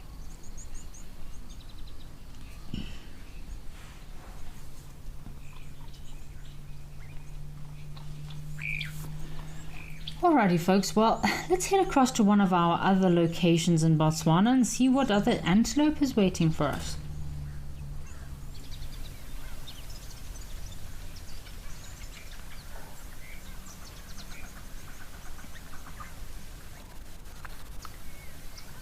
Ooh, have a look what we have here, folks. We are currently in the basin in Cylinder Reserve. We've got 2 male red lechwe fighting with one another. We're just talking a lot about dominance between males today. We've also got some white-faced whistling ducks. I wonder if this area we might get some wattled cranes. Would be pretty cool. Check at these males going at each other. And it could just be testing between young bulls.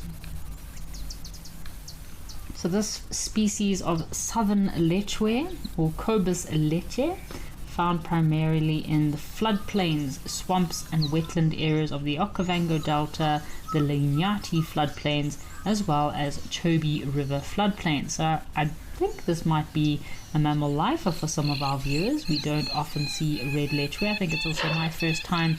Obviously I've seen them in the Okavango Delta, but it's my first time seeing red lechwe here live at the waterhole.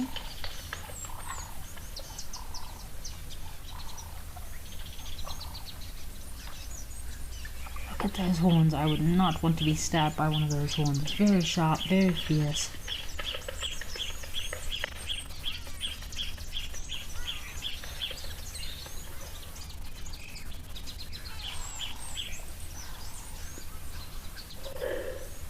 Very long hind legs. These lechwe, have a look at those long hind legs of theirs, especially adapted for wading through water as well as marshy areas.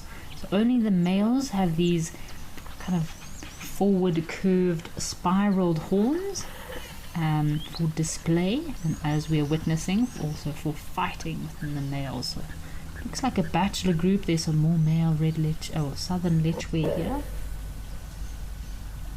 They are excellent swimmers, which is quite interesting. So they can escape predators by jumping and running in the water. Very good adaptation to living in these very swampy wetland areas.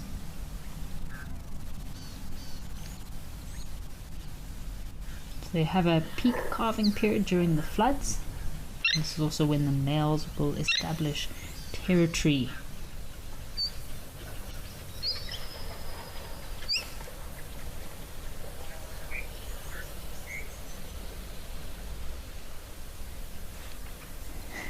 Alright, I think there's some activity over in Tembe. I think our Nyala might be a bit active, so let's see what's happening over at Tembe.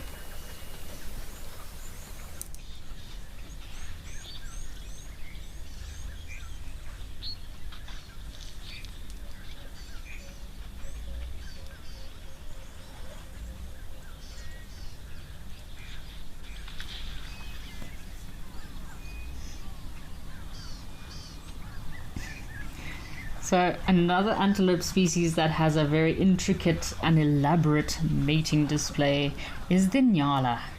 See these 2 male Nyala, this one on the left that's currently engaged in piloerection, walking like he's rather stiff and just come from the gym after a very long session. He is, he was getting dominant and displaying with another male. So you see the male Nyala, they'll have their fur sticking up, or piloerection, and they'll often engage in this courtship display or dominance display between the males. A very slow walking display in order to attract the females. I think he's probably a lot bigger than the 2 other males we've seen here, and they very rarely actually touch each other. They'll fluff themselves up, make themselves look super big and impressive, just like the gym bunnies also coming out of the gym, puffing themselves up with all their proteins and creatines. With this guy, all he needs is his fluffy coat, his big horns, and he very elaborately will walk in quite an unusual formation. So normally they'll walk in circles. I think I've seen on a few occasions, maybe on with Wild Earth, at Juma, I've seen some male Nyala actually engaging and fighting, but 9 times out of 10 they don't actually come into contact with one another. It's all the big show for the ladies. This male approaching is not too sure. Should I take this guy on? He looks like he's pretty big. Looks like he knows what he's doing, so it's quite a display of intimidation and dominance. It signifies size, strength, and a very good condition when these males are able to engage in these elaborate displays.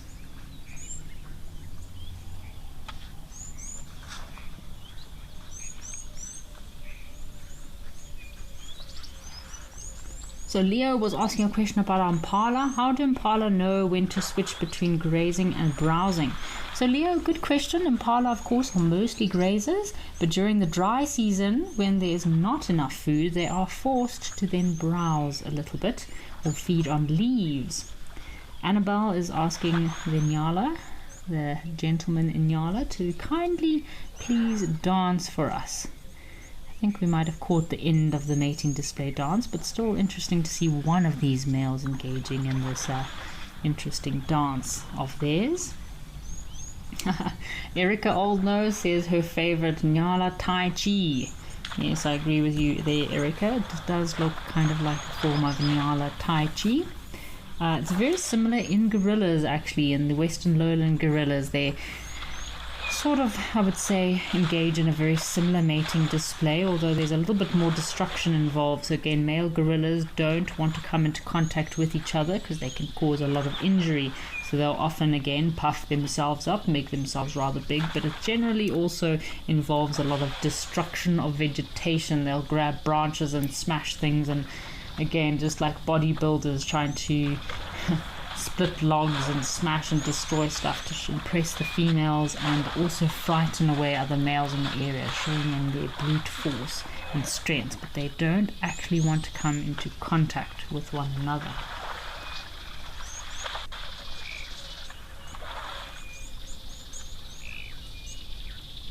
Lots of Nyala activity today here at Tembe. There was a few females just in the tree line there, but seems like most of the activity is going on with these male Nyalas.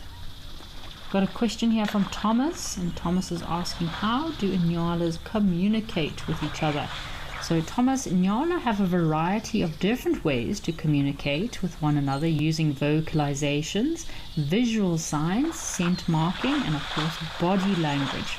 So they'll use alarm calls, which is a very high-pitched snorting or barking to alert to other predators. I feel like Nyala, kudu, and bushbuck have a very similar dog barking sound as an alarm call. Sounds very much like a dog. So they also have, Nyala have contact calls, which is a very low grunt or bleats that can maintain contact within a herd, as well as aggression. So during aggression or dominance, the males will make a very loud, harsh snorting or stomping sound when confronting rivals. So those are just a few of the signs. Of course, the visual signs would include the lateral displays, which we've just witnessed with the dorsal or piloerection, as well as ears and tail movements. So just like I always explain in zebra and horses, as well as elephants, a lot of their, and lions actually, and predators. A lot of animals, you can see their mood or pick up on a lot of their body language by their ears and tail. What is the movement of their ears and tail? Are they curious? Are they angry? Are they afraid? Are they frightened? So they can pick up a lot just in the ears and tail. And of course then there's the scent marking. So males use their preorbital scent glands located near the ear, and males and females will also rub their glands on vegetation in order to mark their territories. Oh, look at this nice big elephant bull here. We had a huge elephant reunion family gathering here at the beginning of the show. Seems like most of them have moved off, but there's still a few elephant bulls around.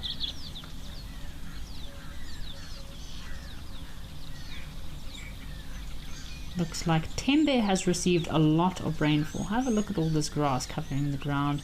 It's great to see. Tembe is, I think because they're so close to the coast, they do have slightly different weather, climate and rainfall patterns to other parts of southern Africa like Kruger and then parts of Zimbabwe and Botswana. So Tembe Elephant Park does receive rainfalls sporadically throughout the year. So it does mostly stay green for most of the year, I feel. So Rudo is asking a question, how does seasonal rainfall affect Nyala movements? So Rudo, seasonal rainfall does have quite a big impact on Inyala behavior and movements, because these antelope are quite closely tied to water availability and vegetation growth. So basically, water, they'll need to follow the areas that they have received lots of rain in order to feed on the grass and leaves, as well as shrubs that might be flourishing, and to get water. Looks like we've got a mixed herd of impala here.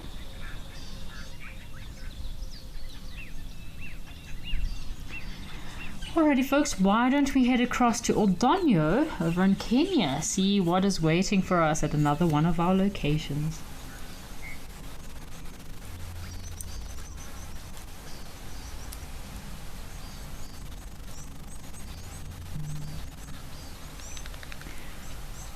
Got a big male giraffe that has just come down for a drink. Isn't this incredible? We were just talking about giraffe earlier and how they have a massive heart that is about 10 to 11 kilograms in big male giraffe like this, and how this heart is specially modified and adapted to being able to pump blood throughout their bodies. And this is a good reason for why giraffe don't faint when they bend over at such heights like this.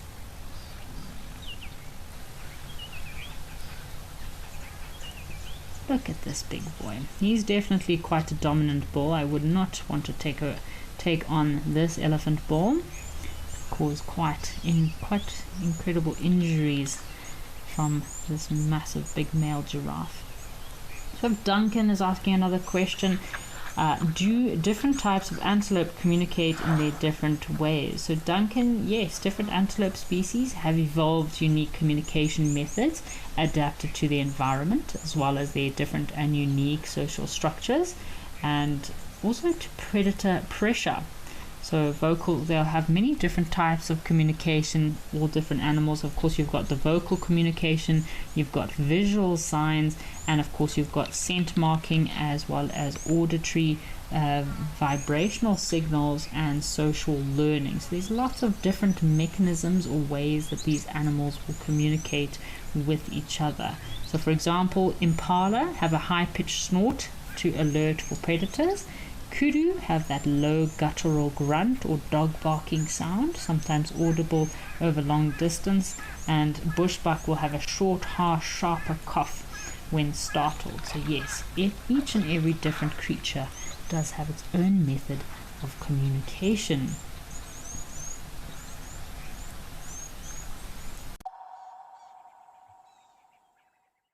Hello, I'm James Henry, and I'd like to take you on a very different kind of safari through the wild heart of Madagascar. In Andasibe, we'll track the Indri's eerie call through misty rainforest. Then it's east on to Masuala, where lemurs leap through the jungle, coral reefs glow beneath the waves, and adventure waits around every bend. Come, let's explore it together. At Wild Earth, we believe every story has the power to create change. That's why we've launched the Wild Earth Impact Foundation, a non-profit dedicated to conservation and social impact. By showcasing conservation stories, we can change lives, protect nature, and empower communities. We have partnered with Empowers Africa to accept tax-deductible donations from US donors. Your donation will help fund critical programs that support our mission.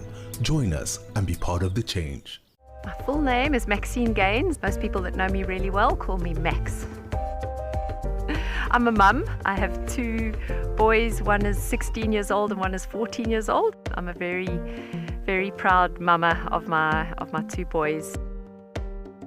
I've just always been passionate about leopards. I'm passionate about their conservation. I'm just passionate about everything to do with leopards. I love them.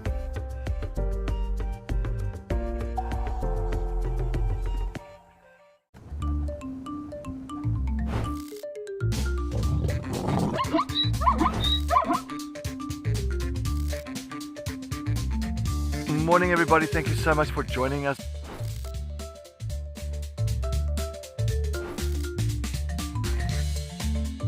Wow, that was amazing everybody.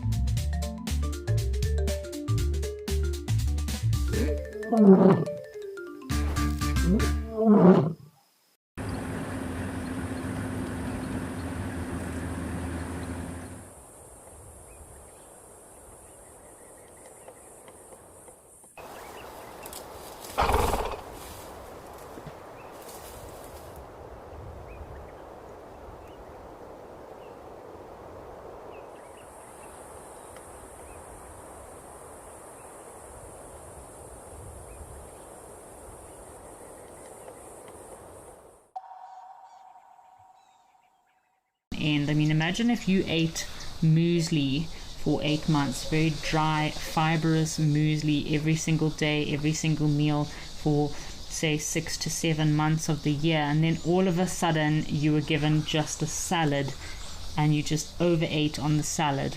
You would also feel a little bit poorly and ill. So their systems are not always used to this extreme change in food.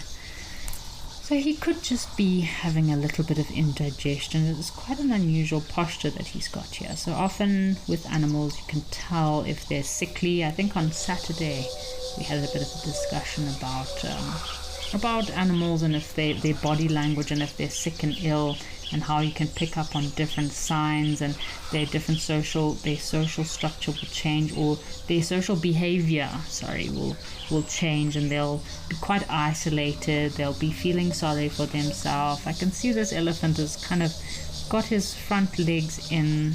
He might just be feeling a little bit sickly from all of the very green vegetation that he's been feeding on. Looks like possibly a group of bachelor bulls, but I hope this elephant is okay.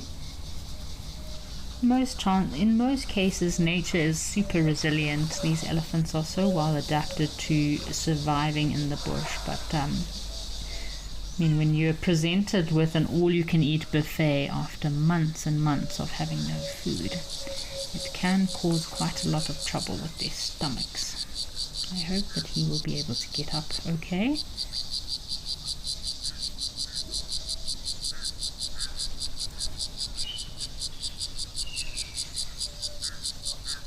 So in some cases, on some private reserves like this, if you do have an individual that is kind of in a bit of distress, often you get little baby elephants getting stuck in the mud. We had a zebra that was stuck in the mud last year. It was last year. And in some instances, the reserve teams will then step in if it seems like this animal could then die in that position. Rhinos also get stuck in the mud quite a lot, especially during the dry season. Animals are forced to go deep and deep in the water, maybe for food or for water. So in some cases, the reserve teams on these different locations might step in to assist, but I hope this guy will be able to get up by himself. Maybe if he's lucky, his friends will help him. Often with young elephant calves, the mothers will be quite persistent in helping to push this little elephant out of the water.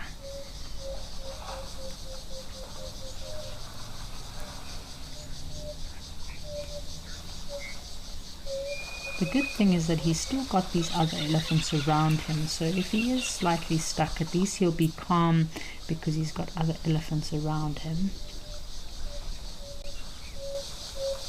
Look like they're pretty similar aged elephants, sub-adult elephants.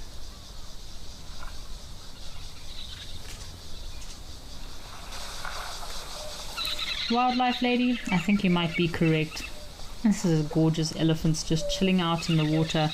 Again, I mentioned that during this time of the year, yes, we have received our rains, but the humidity in some of these locations does skyrocket because of all the moisture now that's around.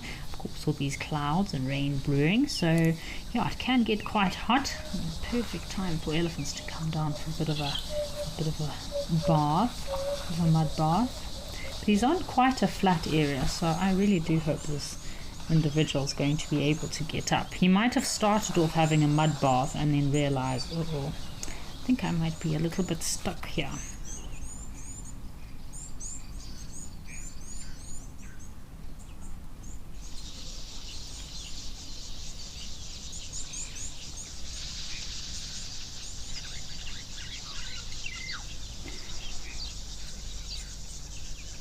Sorry folks, we've just linked across to Jackie's band. We've just lost our feed. So Jill is asking a question, do animals get heat stroke? So Jill, yes, animals do suffer from heat stroke as well. I would say it's more common at the end of the dry season, so it would be a combination of heat stroke, stress, as well as a lack of resources and food. So it is common in animals. Oh, there we go. here our elephant friend is. I think he's going to be able to get up. I was quite worried this guy was not... He was not looking like he was in a great place to actually get himself up. I do hope that he's going to get up for us. As I mentioned, sometimes when elephants are in a high stressed situation... Oh, no. I hope his friends are going to help to push him up and get him out of this sticky situation he's formed himself in. If there was a nice bank that he could kind of push himself up against, it would be not so much of a problem, but looks like okay.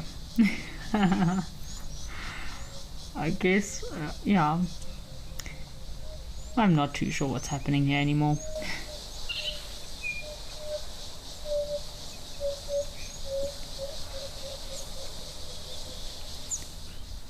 So I thought this elephant, at first I thought he was just having a wallow, and then I've started thinking maybe he's stuck in the mud here. Now there's another elephant that's also going down, so, but maybe he's comfortable.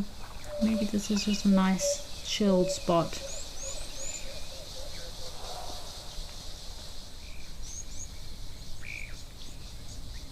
So if this elephant does have trouble getting back up again, our Zoomy that is at this location will notify someone to let them know there is an elephant stuck in the mud.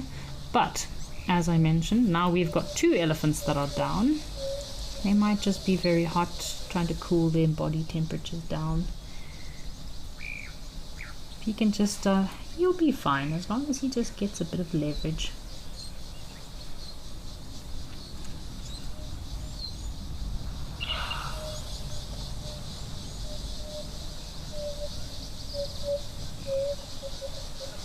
As long as he can leverage himself up, I'm sure he will be able to get up without a problem. These young bulls can sometimes be a little bit brazen.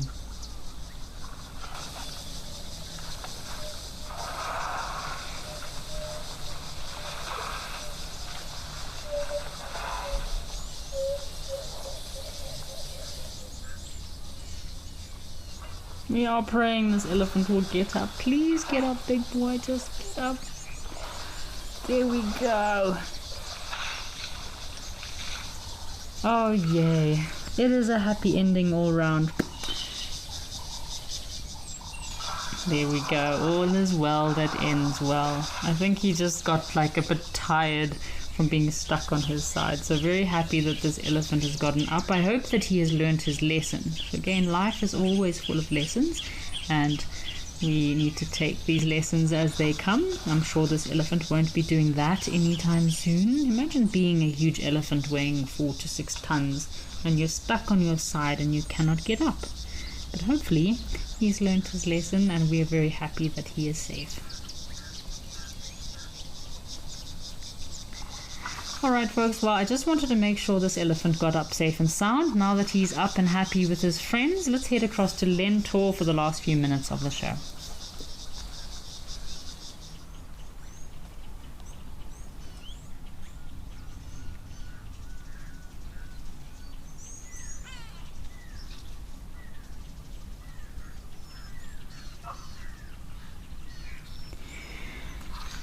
So we've been chatting a lot today about Christmas and the festive season and family reunions, and I find it quite coincidental that we've had lots of baboons around that are also having a family reunion. Oop, what is happening here? Something has frightened the baboons away. Maybe it's a leopard. Got a last few comments. Joanne Mello says, thanks Wild Earth and Kerry. Have a good Monday to everyone. Thank you, Joanne Mello. Duncan says it's always special having you with us, Kerry. Thanks for a great show. Duncan, thank you for watching, and thank you to the rest of our viewers for watching. We've had a super busy day. Lots of activity, lots of baboons, elephants, and of course lots of great birding. So it's been an absolute pleasure being with you here live at the Waterhole today. I will be with you the whole week live at the Waterhole this week today, so I hope you don't get bored of the sound of my voice by Friday, but I'll make sure I have some interesting topics for us to discuss throughout the week. So have a fabulous Monday, everybody.